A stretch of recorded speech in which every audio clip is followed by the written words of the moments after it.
Hello, my name is Stella Sun, and I am a senior studying interaction design at California College of the Arts.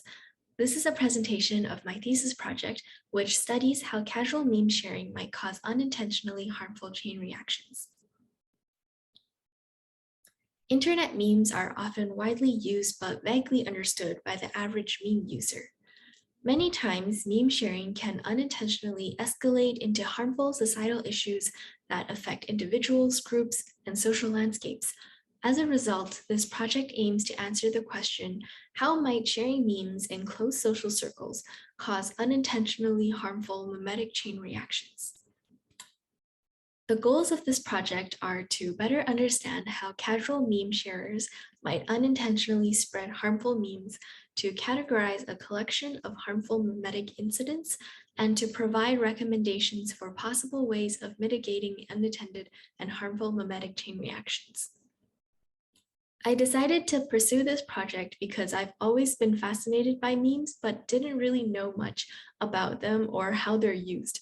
Around a year ago, I had the opportunity to be part of a collaborative art project that focused on memetic belonging, and through that, I realized the importance and the extent of influence that memes have on our society and individual lives. They're shifting from an online artifact to a digital behavior and can be found in almost every corner of society, such as company ads, TikTok videos, NFTs, meme currency, and propaganda. Also, many meme consumers have little idea of how the memes they share might unintentionally affect and harm others. This project has two sets of primary research. Firstly, a general survey, and also a set of qualitative semi-structured interviews. The goal of the general survey was to discover user behaviors and motivations around meme sharing, learn if and how memes are used as a tool for building belonging, and also determining a target audience for interviews. The main findings of the survey were that most participants reported that they usually share memes with friends and close friends within a private social circle. Also, most participants reported that they mainly share memes to build rapport and to express humor. And finally, many participants expressed that sharing memes boosts their feelings of social validity and helps them feel like part of a group. The details about these findings are documented in a thesis paper, which I will show near the end of the presentation. The general survey helped determine a target group for the project, which is a casual audience who sometimes understands the context or references of the memes they interact with. From this, I created a provisional persona to document the type of audience for qualitative interviews. Then I mapped out how internet memes are shared, reshared, and how they become viral. From the data and insights from the general survey, I discovered that when someone sends a meme of an inside joke, for example, into a group chat, they rely on recipients who get the joke to react or respond to feel like a valuable member of that group. When this pattern is repeated, memes make their way back and forth between private chats to social media platforms. When this pattern is repeated, memes make their way back and forth between private chats to public social media platforms at viral speeds.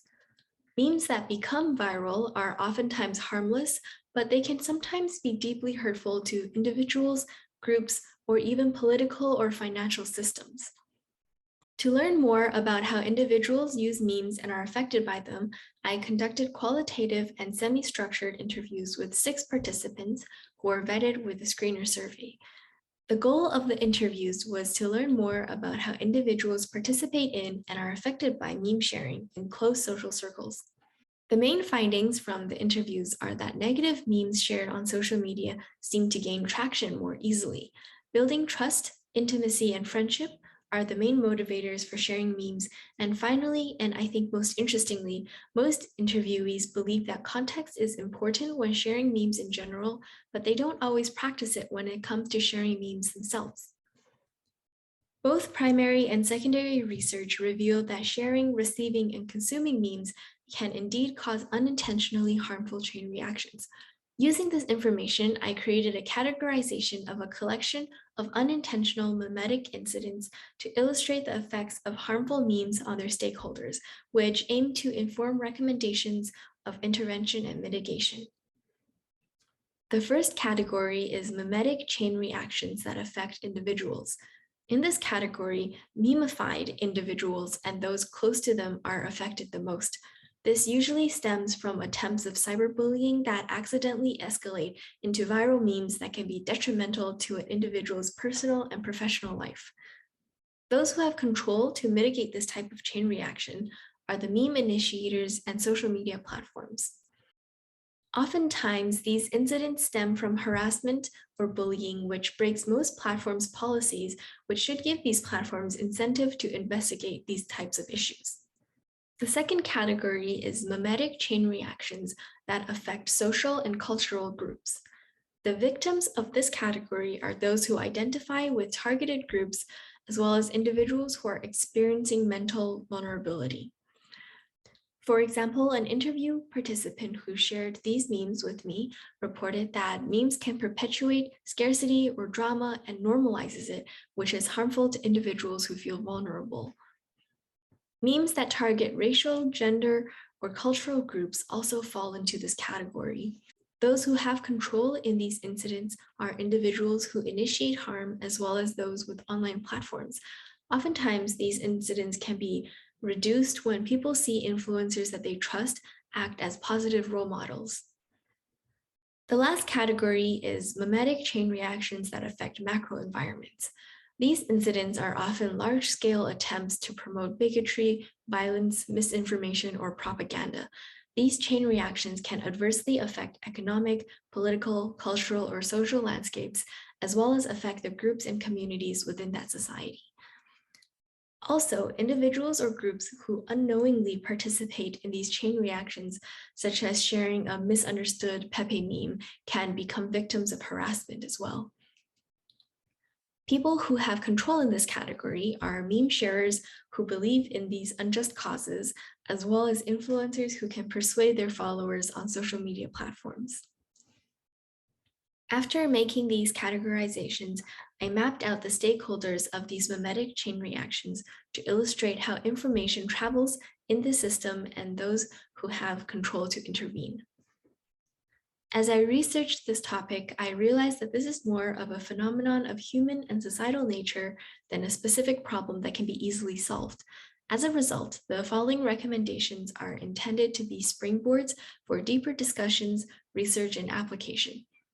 The first recommendation is that plugins could be made for social media or messaging platforms to inform users about the context and references of the memes that they see. Secondly, allowing more mainstream populations to easily share memes can desaturate connotations of memes as being exclusive to extreme or harmful groups. Thirdly, social media platforms are increasingly regulating content such as posts, messages, links, and can implement these similar regulations on memetic content as well. And finally, perhaps more fascinating perspectives could be gained about memes if they were studied as a behavior or language instead of as an artifact. This presentation is a high-level overview of the project, and the details and further explanations can be found in my thesis paper, which you can find by scanning the QR code to visit that link. And finally, there was a lot that I learned throughout this project. I had originally tried to frame this topic as a UX design project, but quickly realized that this was much more of a social phenomenon than a design problem that I can easily identify and solve. Secondly, I learned a lot about organizing large quantities of data.